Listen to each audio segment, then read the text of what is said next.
Well, let's see. To start off with, we have a host on the network whose husband passed away yesterday. Oh, And wow. yeah, and in the news, we got people being killed everywhere. I mean, it's like stupid killings. Two underage girls killing their father.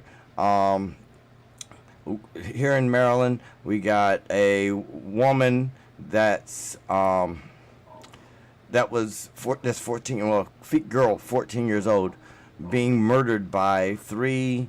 Um, let's just put it this way. First, time I say it's racist to say Mexican kids that are MS-13.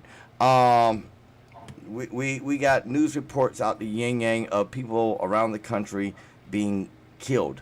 And it's all I'm seeing is murder, murder, murder, murder, murder news announcements, murder, murder, murder everywhere, and it's becoming something like here. Two minor girls asked their drunk father. Well, the thing is that I think in the United States, we're losing the value of life. We've lost, and this goes back to the conversation we had about just the family unit just eroding. So the value of life is being lost. So people think it's acceptable just to do these things. But it wouldn't surprise me also that this is a manifestation of just too much of a lockdown. This is the added stress of just COVID-19 lockdown, COVID-19, the psychological aspects of it. So I'm sure it exacerbated an underlying problem that was way before COVID. And it just I think exploded. there's a huge psychological component to what's been going on with this crisis that people just don't talk about. I mean, Sean Jackson talks a lot about it. I don't know if you know Sean, No, I don't. but um, I met him through Trey Cat Knight Okay. and Eric, and so we did a lot of shows together about the psychological effects of COVID and how it's causing instability in the family unit. But these killings and lack of concern for life, it was way before COVID. I mean, I remember seeing this kind of stuff on a regular basis in Detroit and on the news. I mean, every night on Channel 4 It was. was, another killing, another killing, another killing, another killing, another killing. So you become numb to it. And, people just don't really realize, the permanency of death. And their actions have consequences. Doc, I'm shocked with this country as we speak. I mean, I don't understand the youth. I don't understand what's really going on. I mean, and then we got the Supreme Court dealing a blow to American democracy. It's making a ruling on voting. How, Yeah, I saw a news announcement about some sort of striking down some. Was it striking down? What would the, remind me what okay, exactly I did got a they? fly flying around me and I hate them. It's like, okay, yes, everybody, I was outside. I was cleaning up. I was energizing the body. You know what the deal is. No green screen today. I don't give a damn. I've had one of those days that I'm gonna kill this damn fly. It just wants to be right around me because I am moist and hot, and kind of sexy too. But that's another story. All right, that didn't sound right, did it? All right. The voting rights thing is. Let me go through the details because it was on Was it something to do with Arizona? it was because of those states that are showing that, like I said, showing that I'll be daggone. I mean, there you go. It was a ruling of 6-3 in the Supreme Court. Yeah, the court just doubled down on that attack on the right to vote. The Arizona laws at issue in the Bronovich case, which the court just decided by a 6-3 vote that fell on predictable ideological lines, are more momentary. I'm gonna get it. Doc, I want a blowtorch in that office there. You got to have a blowtorch. Well, as kids, we used WD-40. Yeah, you remember that? Oh no. Oh. We went and got We the used rave WD-40 hairspray with that little stick, and then we lit it on fire like a flamethrower. And that thing could launch like more than 10, 12 feet. No one saw that, Doc. No, yeah, I was thinking about the rave hairspray, you know. Yeah, Right. that was the way to do it back then. All right, so yeah, I mean, I don't understand. I'm agreeing that Supreme Court is probably the only non-biased area that is looking out for the people.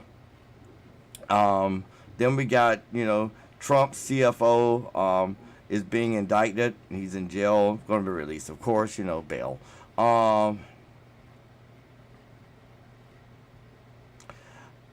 mean, I don't understand. And what's up with this free Britney Spears?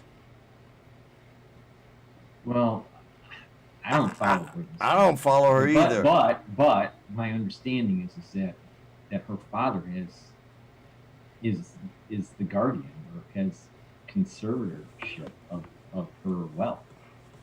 And so what happens is that she can't do certain things. Now, what surprises me is she's an adult now, and how could her of her wealth or of what she can do? That part I don't understand. I don't really follow Britney Spears, but it has something to do with her reproductive choices. and she has an IUD. Mm-hmm. She wants to take it out. Her father is preventing her from taking it out, is my point. Is my understanding. And I don't understand how that can be. But I don't understand how he can be the guardian. I don't understand none of this. I don't understand any of it, Doc. I don't get it. But I mean, Britney Spears is just not relevant. She's just not relevant in terms of like what's really important in the issues that we have in our country. I mean, she will be taken care of. She's fine. I'm not too worried about Britney Spears. But I thought it had something to do with an IUD, and she wanted it taken out. But I don't understand how she's in this problem. I don't get it. Listen, Doc, I don't understand how. So it's COVID. Like for example, it's COVID. This is bottom line. It's COVID. No, but like you were working out in the yard. Yeah. And you have things to do, right? Well, right before this recording, I was studying for my medical exam, and the area I was studying was in the renal module, and going over the histology of the kidney and the glomerulus and and how the nephron tubes move solute around. That's my world. My world ain't Britney Spears.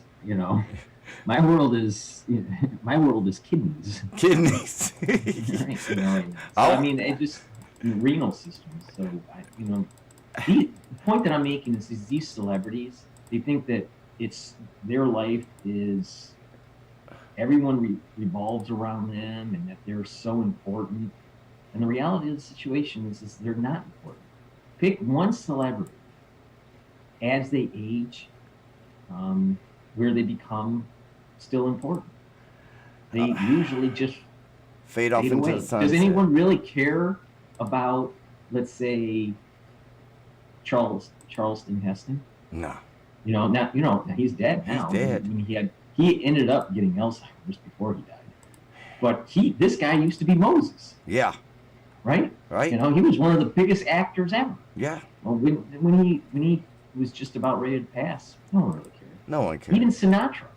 They didn't really. They disrespected Sinatra. Yeah, they did. During the MTV, awards, while he was doing his speech, and he still had some, cognitive ability and still was able to walk on stage. That's old Blue Eyes. And yeah. So here, the point I'm making is that these celebrities think that they're so important, but in reality, as they start to age and start to fade away, they become less and less relevant. So I see Britney Spears in that category. Was she hot when she was younger? Yeah. Is she hot now? No. Right. So she's irrelevant. Hold on. We got a long maybe it's message. better. Maybe it's better that she keeps the IUD in. Here it is. Britney Spears was taken captive by the California judicial system because her dad said she lost her mind in 2008.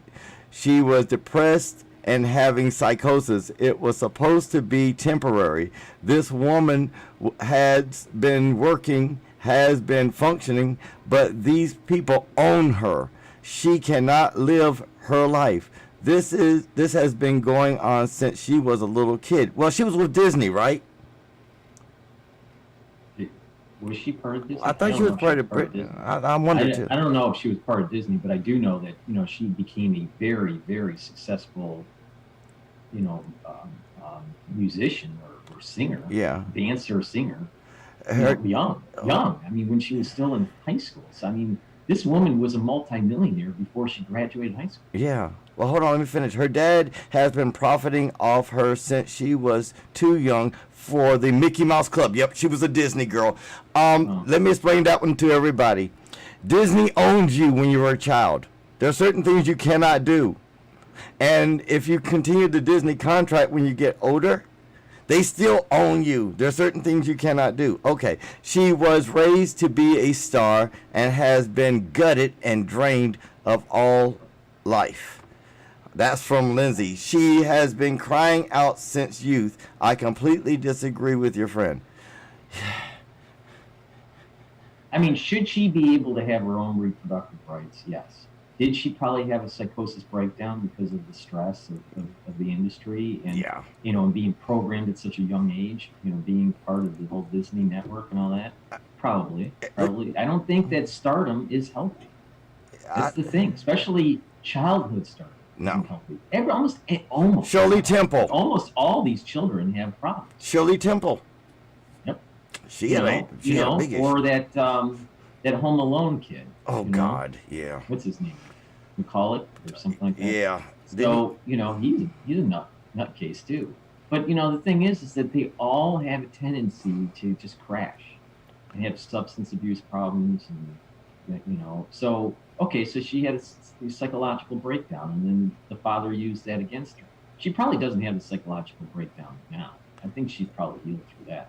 So, the father's taking it.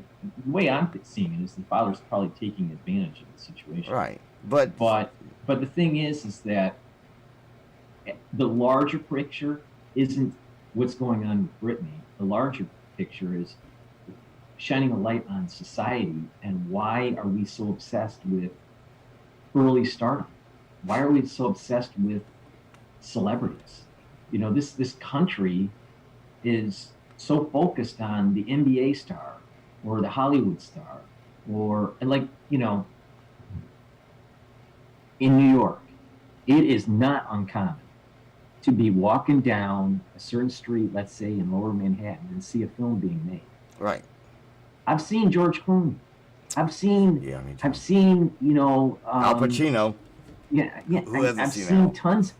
I saw Nicolas Cage. I mean, I've seen lots of actors doing their job while they're doing their films in New York. Right. And they shut down, the street and do their thing, and then they walk away. Everyone's like, and start taking pictures and doing. I mean, I literally lived right across the street from what was the name of the hotel? It was called the Continental. The Continental Hotel. I used to stay at the Statler Hilton. No. But that was the hotel in what's the guy's name? The Bill and Ted guy. Keanu Reeves movies. The ones that he's Lawrence Fishburne. No, he's the mafioso. Oh, what's the name of the movie that I'm thinking? Oh, Godfather. No. Keanu Reeves has his own Keanu Reeves series. Yeah. It's John Wick. Johnny Wick. Yeah. John Wick. So I lived right across the street from that filming of the Continental Hotel. It really is a Japanese restaurant. So they rented it out, fixed up the front, turned it into the Continental Hotel, and that's where they did those scenes. So I saw the filming of John Wick because that was where, and I lived right across. So I saw it for years. Then doing scenes on that street, setting it up, Right. Film a little bit, then take it down, and then redo put it back to the way it was, and then they'd set it up again, redo the building, and then take it down. And I saw that for 4 years. So I lived right across from the Continental Hotel, which is really a Japanese restaurant. but the thing is that I didn't go out there and stay out there for hours to watch Keanu Reeves do his films and see him drive up in his car and have his dog. In the movie you see he has a dog all the time. So, but there's other people out there that really their life is so shallow that they feel as though they have to get some sort of attachment to a celebrity to feel as though they're alive. And the reality of the situation, there's just human beings. Just leave them alone.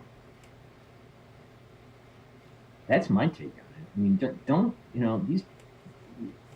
they're just human beings. Yeah. And they got a life. It's not really. It's sad when someone. It's sad when someone is like, "Oh my God, there's a celebrity."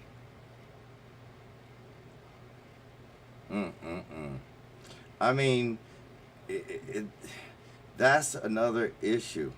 Another way I'm looking at it. Well, here she is still typing. Lindsay, could you slow down the typing? I'm trying to read everything. And guess what? She's paying millions of dollars to these people who she did not hire herself because she couldn't hire them herself because she's got a conservator for her money. And the judge just today declined her request to remove her father as conservator. Maybe she's, what's the word? Still a little bat crazy loony? I don't know. Could be. I don't know her mental We don't know status. her mental status. That's the issue. I mean, she's an actress. She can come out on stage and sound good one minute and be an axe murderer the next. I hate to say that, but that's a real thing. People flip the script every day.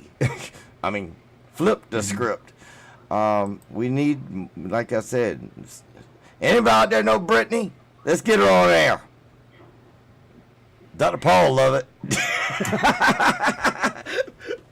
Doc is like, yeah, I could be Mr. Steer. I think we should respect her as a human being and give her the benefit of the doubt, unless there is medical proof that she still has some sort of psychosis. Well, if she does have psychosis, then it is actually more beneficial that there is a conservatorship with someone. I'm not so sure it's best with her father. It may be a third party that should be involved. But because there may be a conflict of interest. That'll be a guardianship at that point. But whatever it is, but you got to give her the benefit of the doubt until there is proof that there is some sort of continued psychosis. I mean, if there is, then she shouldn't have control of her money at all. But the larger question comes in is who makes the determination of psychosis? Okay, the question I have is, has she been seen out in public in a while? Has she done anything in a while? I don't know. When was her last? I mean, I don't follow no Brittany anyway. You know something? Brittany, I'm single. Oh, Dr. Paul ain't gonna speak up. I'm single. Doc. You gonna speak up? No. No, I don't want Brittany. You look at if you look at a new picture of Brittany, she doesn't look. She looks old as hell, though. All right, yeah, and she's out of shape, and she has all this eyeliner on her eyes. Can you imagine what she really looks like without the makeup on? It's terrible. That's terrible. So she's not one of these natural beauties anymore at all. She ain't young. Yeah, but you remember Heather Locklear? Oh God. She was a hot chick. Now type in Heather Locklear now, Oof. and you'd want to barf. You got to investigate this one for yourself. So, does he is clearly, and her father is clearly enslavement, and it's clearly, she is capable of taking care of herself. She is being forced to take lithium and other drugs that will over time kill you. No, so what they probably did was just they sedated her. Psychiatrist. Yeah, that could be. I mean, that's why I asked the question. There's a bit larger question here: is this, how are they determining that she has a psychosis? Now she did have a drug abuse problem. Oh, she was bad on drugs. She was straight up on speed. She kind of did it to herself. She was on. So speed people are balls. saying that Britney is all lily white. Well, they're not being truthful to the history of her career. So, but that doesn't mean that this should be happening to her either. There just needs to be, I think, a third party to make a decision. Now, that the judge is supposed to be that third party person to weigh. Now, if the evidence, it seems as though the evidence suggests that she should not be in control. I think honestly, it could be a Democratic trick to keep her down. Here's the next area that I'm gonna go on. I'm gonna go political with it. Well, it's kind of interesting that Congressman Gantz invites Britney Spears to testify before Congress about her situation. I think that would be a good idea, actually, because one, it starts to shine a light on the American legal system, medical system, and how they're tied together.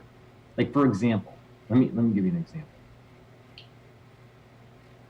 If the it almost seems like that laws are being passed, and they need, quote, professionals like, let's say, doctors, MDs, DOs, to justify a certain policy. We saw this with Trump. When Trump got into office, there were a bunch of psychiatrists and psychologists, mostly psychologists, that never really interviewed him in a clinical setting, but just saw video of him. And they came to the conclusion, this is primarily one of the Yale professors, and they came to the conclusion that Trump was insane and that he had to be dismissed because we couldn't trust him with nuclear weapons. All right. And there was this, and they were and you could see in the news, Nancy Pelosi pushing this 25th. So fast forward to where we're at right now. We literally have someone that has signs of dementia that has control of the nuclear codes. All right, this is Biden. But you don't have anyone in the psychological realm, the professional psychological realm, to say that the 25th Amendment should be instituted, enacted for Biden. Mm-hmm. So you could see that there was a political agenda there, yeah. Agenda against professionals. All right. So Britney may actually be a good poster child for system being a way to justify some sort of political agenda. For example, exercising our freedom of speech, right? We talk about a lot of different topics. Issues that happened in November and January 6th, issues that happened with Wuhan, issues that happened in the Defense Department. We talk a lot about a lot of different topics, right? Yeah. But we hit some hot buttons. Category of you are a terrorist, Um, or you're psychologically unstable, and therefore it puts you into this category that you can't get a job, you can't get on a flight, you can't, whatever. They start to demonize you. They start to ostracize you. You become a pariah, and therefore you don't have a means of providing for your family. This part, can affect anybody. yes. If you are going against the establishment. So Brittany might actually be this is where she might be a good sign. Like, for example, remember Nicole, what was it? Nicole Smith? What was it? Anna Nicole. Anna, yeah. Yeah. Where she her case ends up going into the Supreme Court. Yeah. Yeah. Well, something similar. This woman would be so instrumental in law, right, for a case. Well, Brittany, in this case, may actually be very important in shining a light on this coupling between lawmakers and these professionals, medical professionals, psychological professionals, Right. that are really taking away your civil. So I'm for Brittany if she wants to. I'm for Brittany testifying to Congress and actually saying her story, telling people what's really going on. Mm-hmm. I mean, if she is being given medication to sedate her and to keep her in kind of a zone where she can't make her own decisions, then it's not the fault of her, it's the fault of the medical establishment, and it's the fault of her father. So if that's really what's going on, then I'm all for, quote, freeing Brittany. But there must have been a reason why this started. Right. And that also needs to be talked about.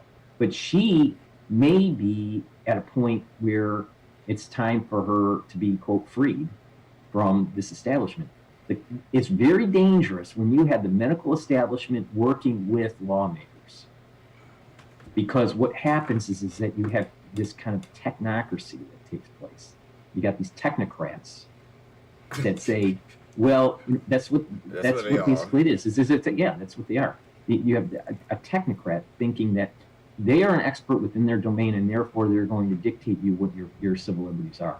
Because in their perfect world, in their very equation-esque world, that there's only one answer, one right answer.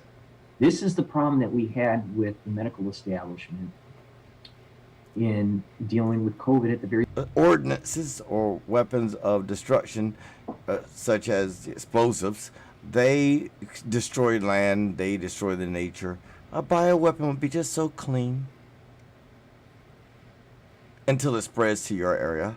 I think with the thing is like as a weapon system, if you look at it very cold, and very let's say military-esque, when you're comparing it to a conventional weapons, in an urban environment, you're going to have attrition with your soldiers. All right, this was one big problem in Iraq.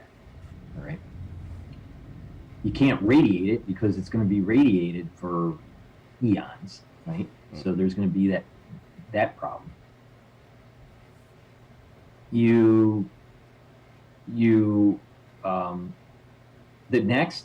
The next option would be, okay, you can use some sort of chemical method. But we did that, they already went through that whole thing in World War I. Yeah. Right? Well, and some, I'm sure there was it going on in Iraq during the Desert Storm too.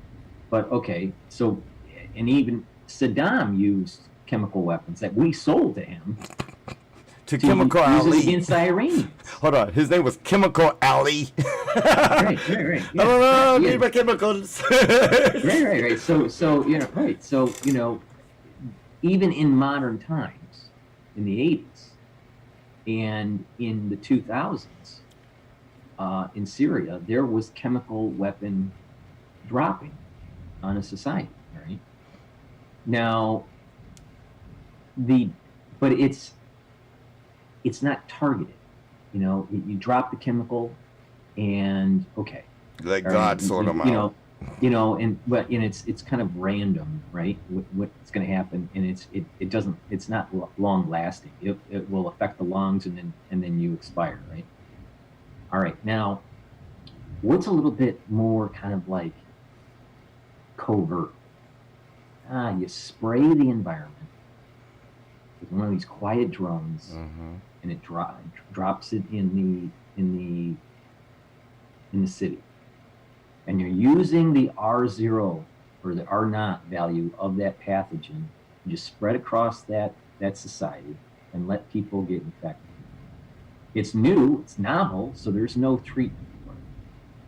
And so you just have to sit back and let them get sick. And then from there, assuming you have the antidote, and there's no reason to drop something on your enemy unless you have the antidote, then you come in and actually sweep the town, and it's much easier, and you don't have the attrition like we had, let's say, during the Iraq War. So I see this from a military perspective, a better solution, but against the Nuremberg Code, but a better solution than, let's say, targeted strikes, or some sort of conventional movement in an urban setting, house to house, with the infantry. So there is a reason why the Pentagon wants these types of weapons, but we as citizens, we need to shine a light on them and say this is unacceptable, and these types of weapon systems should not be developed. It's our tax dollars. We should decide what is developed and what is not developed. Oh no! And so all these people that were involved on the scientific side, right, actually developing it, all the people that funded it, and all of the key decision makers in government and in the military need to be held accountable. Dr. Paul, I have one statement, and I'm going to just make it simple. Oh no, we got our own tax money making something to kill other people that we didn't even know was being made. Where's the disclosure of what our money really goes for? We call them covert projects, and right, and this dovetails right into the latest news about Rumsfeld dying. Rumsfeld died yesterday, at age 88. Well, on September 10th, 2001, he was asked, where's $1 trillion that was given to the Pentagon? And his answer was it was lost. $1 trillion. How you lose it? Next day was 9/11. Right? So there is, and now the loss is multiple trillions. All right? There is definitely black ops going on. There's nothing wrong with black ops, but there needs to be some sort of congressional oversight. And I think what's happening, and I think you're starting to see it with the cover-up with Fauci, with that conference that he had with the 11 people, and then everything, the actual emails and what was said at the meeting was all covered up. Well, I think that the weapons program was there's two phases of this. Development of vaccines, that the NIH funds those, and then at the same time there is this parallel program that's the weapons program that's being developed with the ones that are making the vaccine, and those are not quote funded. So the quote gain of function of building the virus versus making a vaccine for the virus, it's plausible deniability when Fauci says, well, we didn't fund the bioweapon. Well, not on the surface. You funded it indirectly, and it was a dark op. You know, this thing was funded because it's through that conduit of the military, right? So this is why you can see that what I call the shadow. You can see the shadow of what the Defense Department was doing by looking at what was published from the grants that were coming out of Fauci's department, and how and what these researchers were doing when. So if you correlate the time, the cost, and what they were doing to the time of these weapons that were being developed, you get an idea where they were going with this. So you, like, for example, when you look at stars, right, you can't see the star. You can get a radio signal from it, and then you can see it through a shadow of something right. of a radio frequency, or some sort of the size of a planet can be determined by a little bit of a light difference when you're looking at a star, because the planet is going around a star. And so the dimness of that small dimness of the light will determine how many planets it has. What's the size of the planets? Because our telescopes are that fine-tuned. We can't see the planet. We can indirectly infer about the planet because of this light dimming effect that's taking place. That's the same thing that's going on with the dark ops. We can't see the dark ops because they're dark, right? Right. But you can see, you can infer because of what is visible. So that's why it's so important to investigate these things. You're right. We have lost trillions of dollars of our taxpayer money, and the problem is that the Pentagon thinks they can do whatever they want. Rumsfeld thought that he could do whatever he wanted. He To could erode our civil liberties, through the Patriot Act, the Abu Ghraib, incident, the Gitmo, erode the Constitution, whatever it takes to make sure that the military feels as though we're secure. Right. The bottom line is this: the military's purpose is to kill the enemy, not to erode our constitutional freedoms.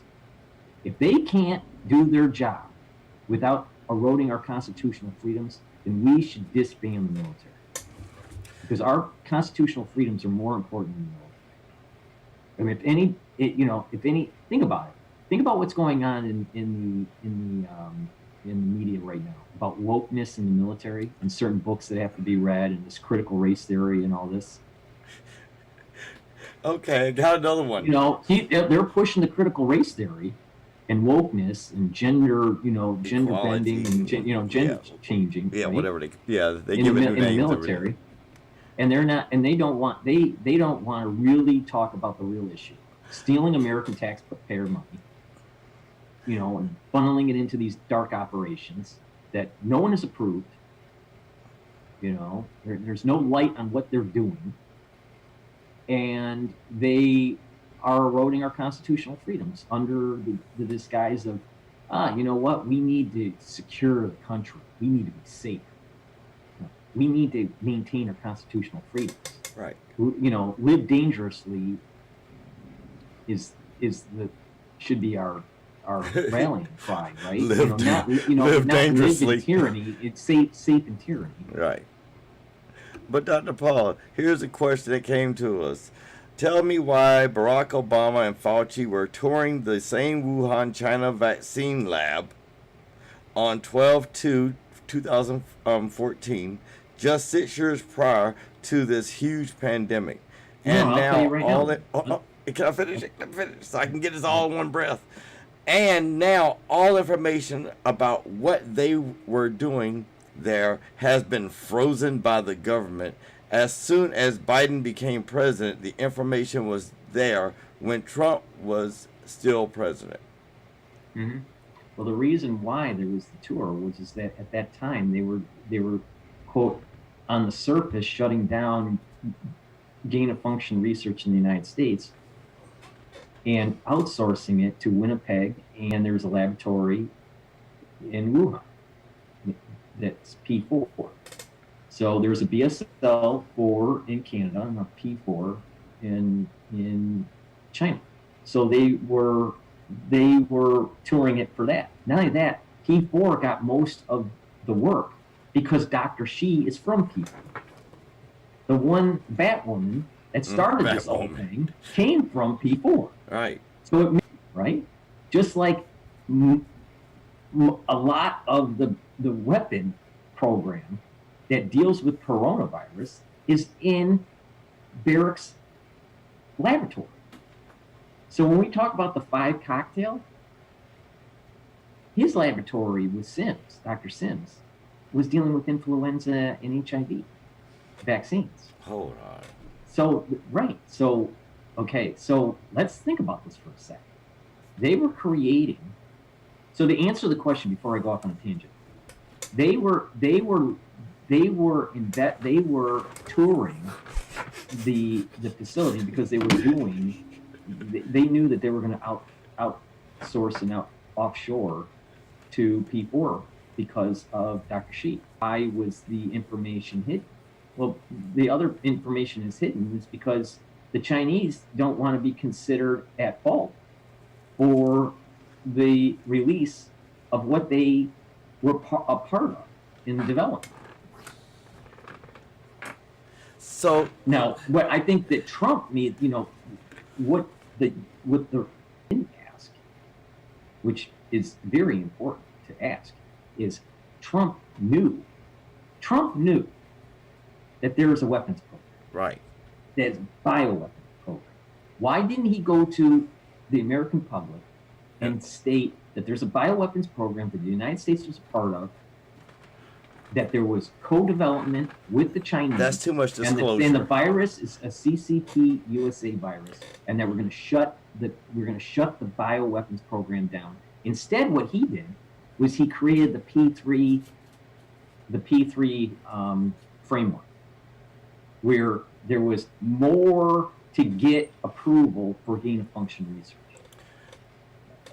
Well, my theory behind Trump should have went and shut down the bioweapons program, and same thing. He should have used his executive privilege through executive orders to start investigating and do an antitrust investigation because of the curtailment of the First Amendment. And he could have used his bully pulpit